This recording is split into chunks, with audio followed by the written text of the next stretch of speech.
Like and subscribe on the way in the door, my people. I hope you all are having a truly fantastic day today. Fanboys, click off. And let's go ahead and get into this. A couple of things we're going to talk about. One, we're not going to stay on this very long. Again, it's been very hard to watch basketball lately. I was trying to watch it at the beginning of the season. So, like I said, so when I do my videos, I'm actually talking about the game and not just the highlights. But we're here now. But the Lakers lose to the Hawks, 122-138. And I was actually just checking out some highlights from this game. But what I could see in the highlights is what I typically see when I watch the games, from LeBron James in particular. But the Lakers just look confused. LeBron James does not look like a court general. He does not look like the leader. He is not setting the tone out there for what's supposed to be happening.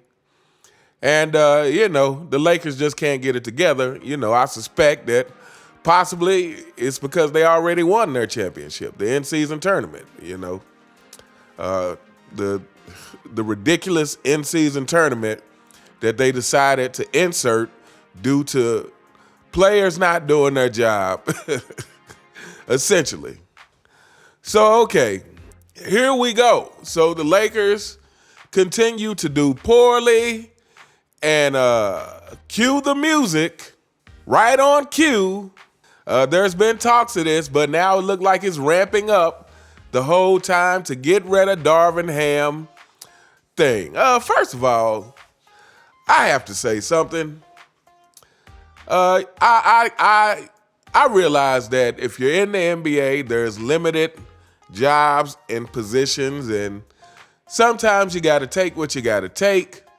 But if you have been watching LeBron James' career, if I was a coach, I would be very hesitant to take any job coaching LeBron James.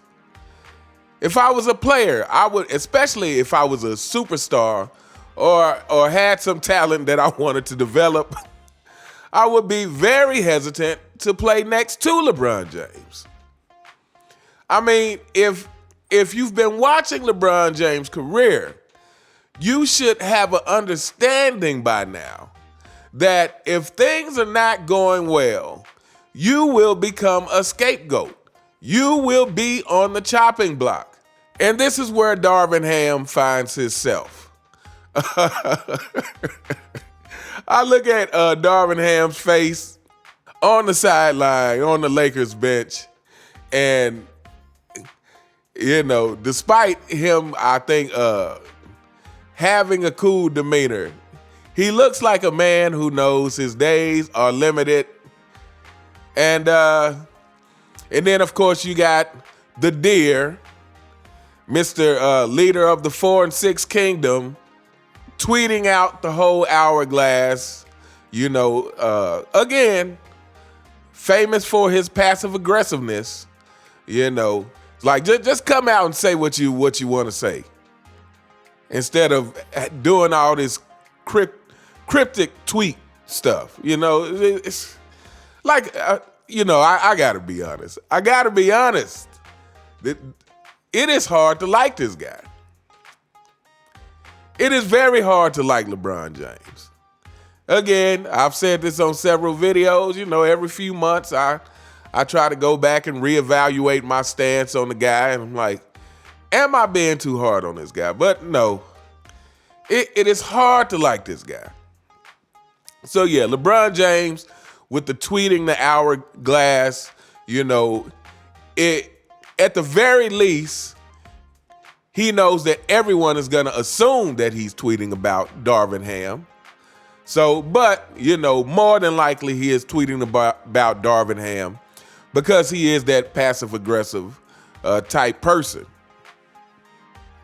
So, yeah, like I was saying, if you've been watching LeBron James, who would want to work with this guy? I mean, this is the same guy that went to Miami, got a couple of championships Not without 2011 happening, though. Not before that happened. But got a couple of championships. And then the minute there is trouble in paradise, he is running again. Matter of fact, we need to stop saying that LeBron James is leaving teams and that kind of. We need to say correctly what that action is. He is running from adversity. So again, he goes to Miami, gets a couple of championships. The minute adversity hits, he is running. He goes to Cleveland, get a championship. The minute adversity hits, let's not forget him being sneaky and talking about getting Kyrie traded. And then trying to deny that. Act as if it didn't happen. But the minute there's trouble in Cleveland, he is running. And I guess he eventually ran to a place to where I'm sure he has business deals and whatnot. So, if it is LeBron James' ultimate goal to remain in LA, to continue whatever business deals, maybe he likes it in LA. But if his ultimate goal is to stay there for the rest of his career, which I have a feeling is going to be another few years because the guy will not leave and give up the praise or give up, at the very least, people talking about him constantly. I really do believe he's going to drag this retirement thing out and is really going to try to play, as long as that juice is helping. But yeah, so if his goal is to remain in LA, then rest assured, everybody on the team is in jeopardy. Because if LeBron is not leaving, you better believe you are. If the team is not successful and LeBron is not going to run, then you better believe he's going to get you out of there. So yeah, if Darvin Ham winds up fired, which I would say it's more than likely at this point, whoever comes in and take his place, they should know what to expect. And I think that this is and that's the other thing. This seems to be common knowledge throughout the NBA, throughout the media, and definitely throughout the independent content creators who are actually giving their true, honest opinion about situations. This seems to be common knowledge. So, again, who would want to work with this guy? LeBron James has no interest in overcoming any obstacles. This guy has no interest in that. Fanboys, you're a king. You're dear. Doesn't ever earn respect. And shout out to Angry Old Hoops again, because I just watched a video on him, and I guess he was actually reacting to a LeBron James supporter channel. And I feel like when he started talking about the video, I actually feel like I may have seen that channel or may have seen that particular video he was going over. But who knows, because you fanboys are all the same. But, apparently in this video, this fanboy channel was basically going over all the reasons that it is not LeBron James' fault, the shape of the Lakers. Talking about Darvin Ham and the lineups and talking about the talent on the team, which you cannot say that the Lakers don't have a formidable squad.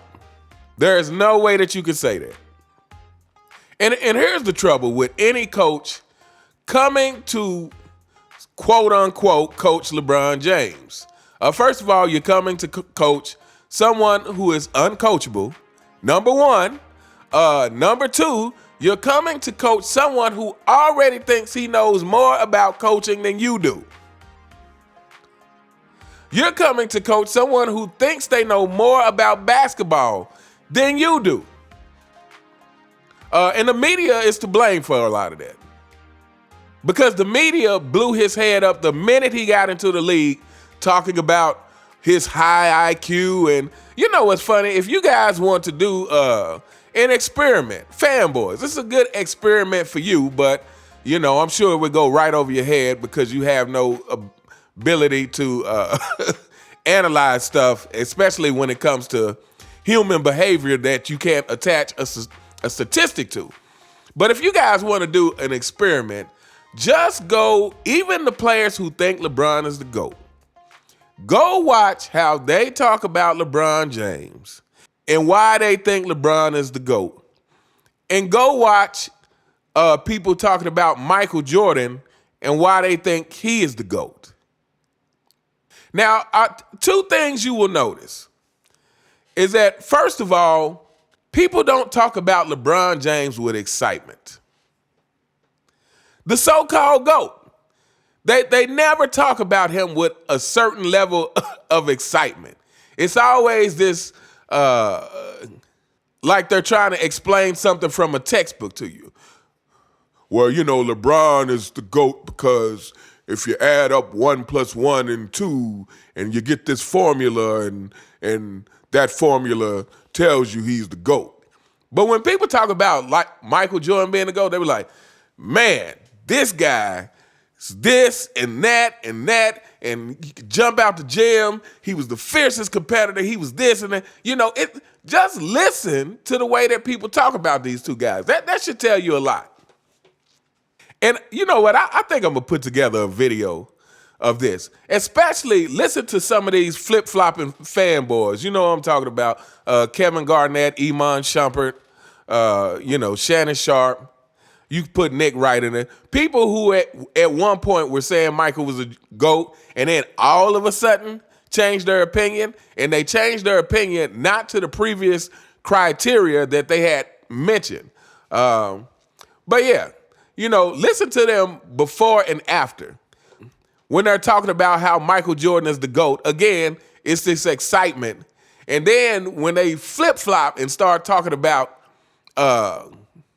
why they think LeBron is now the GOAT, it's almost like they can't even really explain it. It's almost like, and they don't even look excited again talking about why LeBron is the GOAT. I guess you can't really say that about Shannon Sharp. I mean, he's like the court gesture for Unclutched Sports. He jumping up and down and screaming it from the rooftops. But, somebody like a Iman Shumpert, when he's trying to explain why LeBron James is the GOAT, he just looks like he doesn't even really believe it himself. So yeah. But anyway, this video's went on long enough. Like I said, I'm sure we're seeing the last days of Darvin Ham. And I can't understand why any coach or player will want to come and play beside LeBron at this point. That just makes no sense if you've watched this guy's career. Like, you should already know if things are not going well, then your job is over. And again, because it looks like LeBron James intends on staying in LA, then he's not going to be running like he has ran since he left Cleveland the first time. Again, that is the proper terminology. LeBron James is running from adversity. He is not leaving teams. He is running from adversity. But anyway, let me know what you guys think in the comments. I'm pretty sure I know how most of you guys feel, fanboys. I could care less what you think in the comments or in real life. But anyway, let me know what you guys think. You all have a truly fantastic day, and I'll see you next time. All right.